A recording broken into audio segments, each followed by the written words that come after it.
बिस्मिल्लाहिर्रहमानिर्रहीम। हालाते हाजरा पे बात करेंगे आज। हालाते हाजरा के उस चीज़ पे बात करेंगे जो आप लोगों से जुड़ा है। एक आपने देखा है EVM,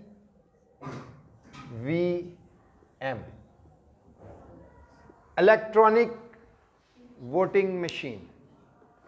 उस पर बात करने से पहले हम एक आपको बड़ी दिलचस्प वाकया सुनाना चाहेंगे। एक देहात में एक कुएं में कुत्ता गिर गया और वो पानी में डूब के मर गया। अब जो देहाती थे उन्होंने, जाहिर पहले वक्तों में जो पानी पीने का सबसे अहम जरिया वो कुएं होते थे, तो जब उन्होंने कुएं, कुछ दिन वो पानी कुत्ता पड़ा रहा, लोग पीते रहे पानी।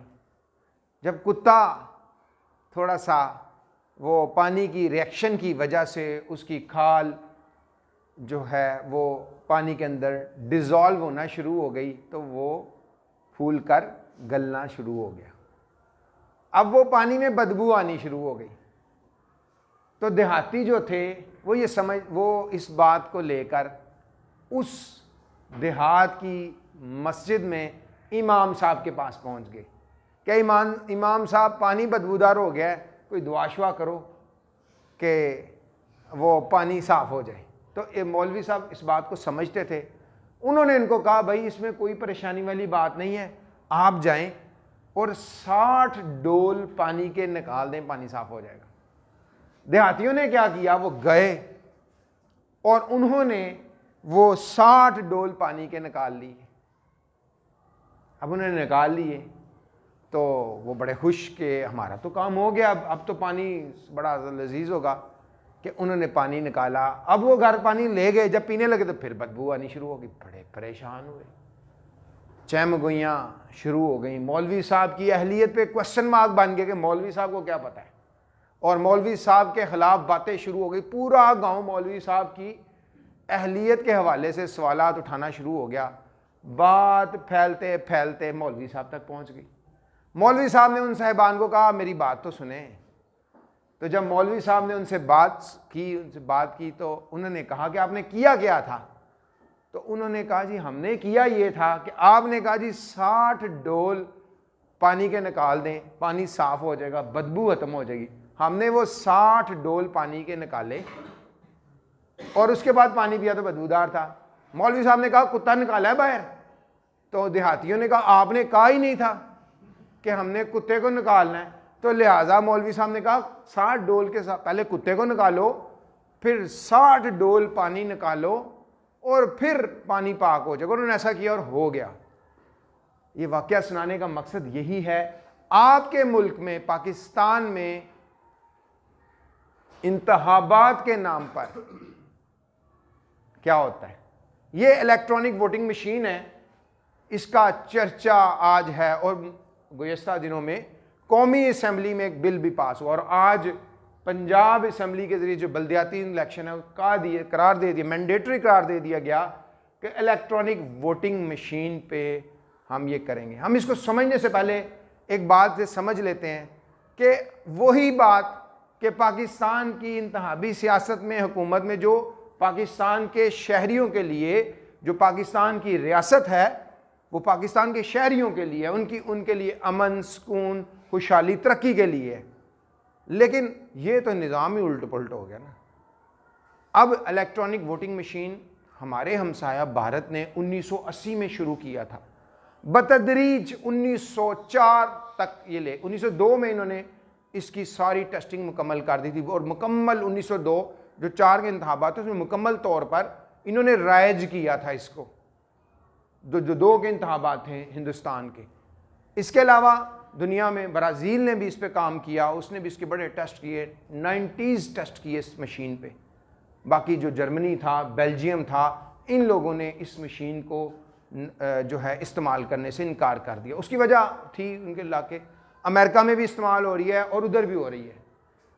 हमारा जो मौजू आज इलेक्ट्रॉनिक वोटिंग मशीन ही होगा, वरना तो हम इस पे बात करेंगे कि जो आइनी तौर पे ये जो इंतखाबात थे बरे सगीर में, इंतखाबात कब शुरू हुए, 1920 में शुरू हुए, बाकायदा अंग्रेज़ों ने शुरू किए थे, और किस तरीके से उन्होंने इस बरे सगीर की जो उन्होंने ये तय किया था कि हम यहाँ से जा तो रहे हैं, हम इनको जुग्राफिया भी दे के जा रहे हैं, बड़े सगीर के लोगों को जुग्राफिया दे के जा रहे हैं कि ये आप इसके मालिक हैं, लेकिन ज़हनी तौर पर और वो हमारे ग़ुलाम होंगे। और आज तक हम ताजे बरतानिया के अंडर हैं, वो करते हैं इंटरनेशनल, अब तो इंटरनेशनल इस्टेब्लिशमेंट भी आ गई है, हम उसकी भी बात करेंगे किस तरीके से इसको करते हैं।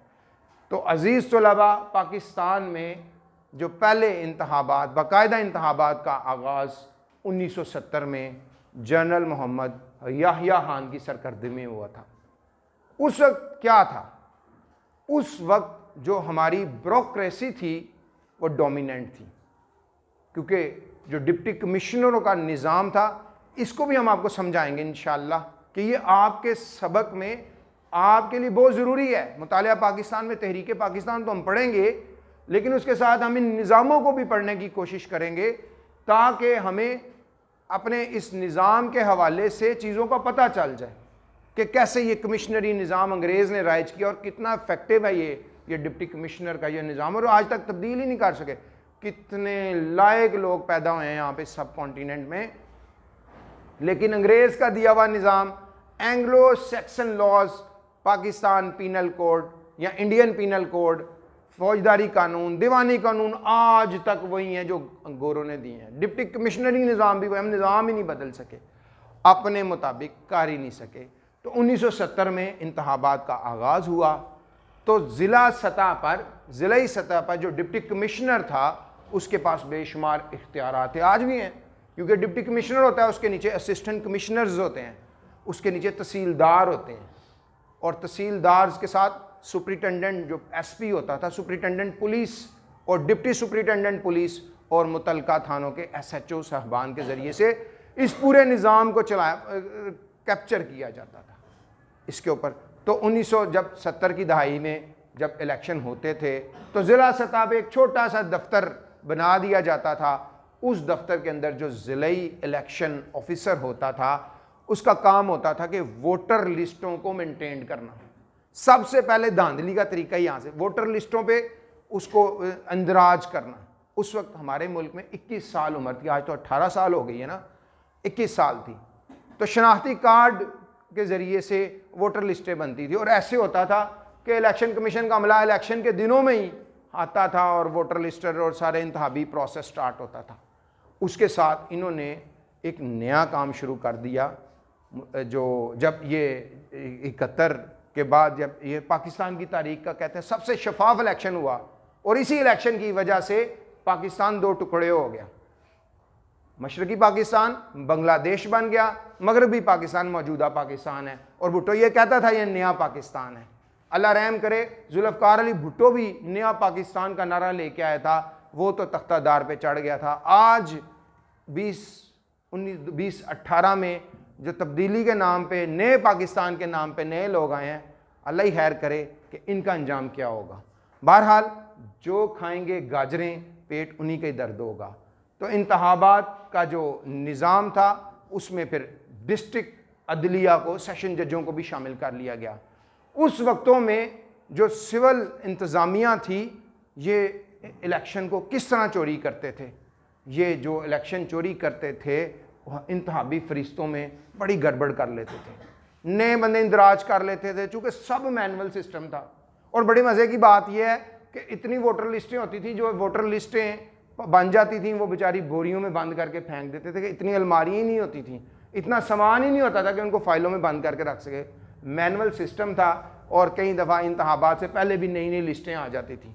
धांधली का ये बड़ा सही तरीका था कि डिप्टी कमिश्नर जो ज़िले इंतज़ामिया का सरबराह होता था, उसको कह दिया जाता था कि ये जो उम्मीदवार है इसको आपने जितवाना है। उसके लिए वो सियासत की जो ग्रोहबंदी बड़ी आसानी से, वो जो असिस्टेंट कमिश्नर्स की ड्यूटी लगाता था, तो वो सारे ऑफिसर्स के हवाले से पटवारी मिल के बता दो ये बंदा कैसा है, इसकी सारी खबर पहुंच जाती थी ऊपर। तो इलेक्शन हुए, उसके बाद मुल्क टूट गया। जुल्फ़िकार अली भुट्टो जो है वो आया, और अब जब जुल्फ़िकार अली भुट्टो ने अपने इलेक्शन को जीतने 1976 में एक उसको तरीका बताया गया, यही इससे मिलता जुलता है कि इलेक्ट्रॉनिक तरीके से आप इलेक्शन को रिग करें ताकि आपको दोबारा मौका मिल जाए।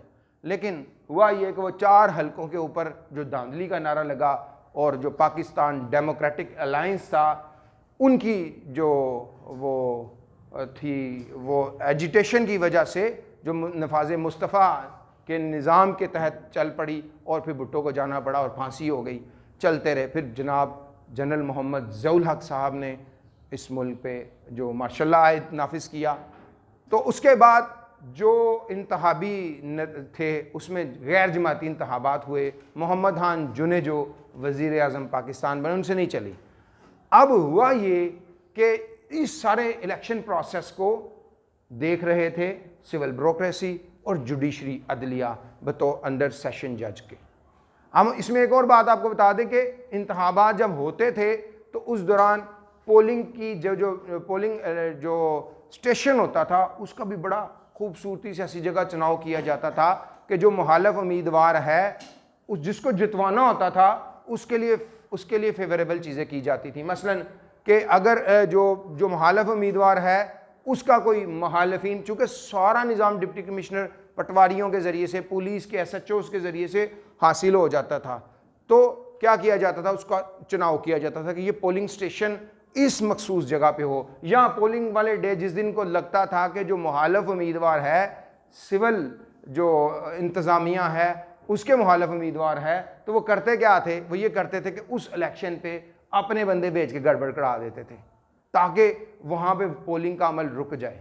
और जब पोलिंग का अमल रुक जाए फिर उस पोलिंग के अमल को हमेशा से जो है उसको खिलवाते थे, उस दौरान वक्त ज़ाया करते थे, बदअमनी फैलाते थे, आम आदमी जो है वो इलेक्शन में आता। यही सुकड़ते सुकड़ते हमारी जो लास्ट इलेक्शन है उसके अंदर जो हमारा टर्न आउट रहा है वो 57% है, यानी कि 100 बंदे हों तो 57 लोगों ने वोट कास्ट किया है, बाकी जो 43 लोग हैं वो इस इलेक्शन प्रोसेस में शामिल ही नहीं है। हालांकि पूरी दुनिया में जमहूरियत जो है उसका असूल है कि हर वो उम्मीदवार जो 51% वो वोट हासिल करेगा वही मेंबर ऑफ पार्लियामेंट बनेगा। तो इन्होंने जब इस तरह ये काम किए तो वो पोलिंग रखवा दी। उसके अलावा उस वक्तों में खवातीन का जो शनाख्ती कार्ड होता था उसके ऊपर तस्वीर नहीं होती थी, अंगूठा ही होता था और कोई ज़राए नहीं होते थे, और खवातीन के बेशुमार जाली वोट डाल दिए जाते थे। और हमेशा धांधली खवातीन के पोलिंग स्टेशंस पे होती थी, क्योंकि अक्सर जगहों पे तो औरतों के नाम भी नहीं लिखे होते थे। कई ऐसे इलाके थे पाकिस्तान के जहाँ पे औरतों का नाम नहीं लिखा जाता, बल्कि वहाँ पे दुख्तर नंबर 1, दुख्तर नंबर 2, दुख्तर 3 कर देते थे। तो ये भी होता रहा, ये सारा सिलसिला चलता रहा। तो इस्टेब्लिशमेंट में मिलिट्री इस्टेब्लिशमेंट जो थी वो भी आ गई। जब जनरल ज़ियाउल हक 1988 में त्यारे हादसे में जाँ बहक हो गए, तो फिर उसके बाद जब इंतखाबात कराए गए तो उस वक्त एक इदारे को बड़ी परेशानी थी कि पीपल्स पार्टी दोबारा वापस ना आ जाए। तो फिर उन्होंने क्या किया कि इसको अदलिया और फ़ौज का जो निगरानी में इलेक्शन का लिबादा उड़ा और कोशिश की, चूँकि जो इंतज़ामिया थी वो सिर्फ मरकज़ी और सूबाई सतह पे इलेक्शन के बाद हेर फेर करके तो काम चलाते थे। लेकिन जब पीपल्स पार्टी ने सादा अक्सरियत हासिल कर ली 1988 में, जब बेनज़ीर भुट्टो को ये देना था, इख्तियार देना था आम इलेक्शन की, वह बतौर वज़ीर, वो पाकिस्तान की पहली खतून वज़ीर आज़म भी हैं, तो ये जो इस्टेब्लिशमेंट का एक हिस्सा जो था उसके लिए बड़ी परेशानी थी। यहाँ से फिर उन्होंने तरीका सीखा, इस्टेब्लिशमेंट में तरीका सीखा कि किस तरीके से हम इस ये जो इलेक्शन प्रोसेस है इसको पकड़े। और अब तो सबको पता चल चुका, ये तो ओपन है, अब तो पर्दा रहा ही नहीं। अब तो सबको पता है कि कौन किस तरह इलेक्शन को रिग करता है, किस तरह इलेक्शन चोरी किया जाता है। और ये करते करते इन्होंने इसके ऊपर बड़ी ही महारत हासिल कर ली। जनरल परवेज़ मुशर्रफ ने जब अपने इलेक्शन करवाए तो उस वक्त भी बड़ी आसानी से अपने मेंबरान्स को ऊपर पहुँचाया जाता रहा। 2008 के उस वक्त ऐसे हालात थे, चूँकि पाकिस्तान के अलावा एक बुक लिखी गई थी कि पाकिस्तान को खुदा नास्ता डिसमेंटल कर दिया जाएगा, पाकिस्तान को बल्कनाइज कर दिया जाएगा, और इसके ऊपर मूवीज़ भी बनी।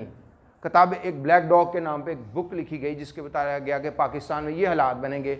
उसी तवातर में देखें जो इवेंट्स हुए कि जनरल मुशर्रफ जो था वो एक स्ट्रॉन्ग बैठा हुआ था, उस मुल्क तरक्की की राहों में गामजन था कि अचानक मुल्क को डिस्टेबल करने के लिए फिर वकला तहरीक आई, फिर बेनज़ीर का मर्डर हो गया, और ये सारे करते करते और इंटरनेशनल इस्टेब्लिशमेंट जो पहले सिविल हुकूमतों के साथ और यहाँ फ़ौजी हुकूमतों के साथ बराह रास्त मामला तय कर लेती थी, अब 2008 में इंटरनेशनली जो इस्टेब्लिशमेंट थी उसने दुनिया में एक नया कॉन्सेप्ट लाने की कोशिश की कि अब वो इलेक्शन पे भी असरअंदाज होना शुरू हो गए। और ये बात ऑन रिकॉर्ड है कि अमेरिकन इस्टेब्लिशमेंट ने चौधरी परवेज़ इलाही को ये बात कही थी कि अगर 2008 का इलेक्शन काफ लीग जीतेगी तो हम इसको तस्लीम नहीं करेंगे।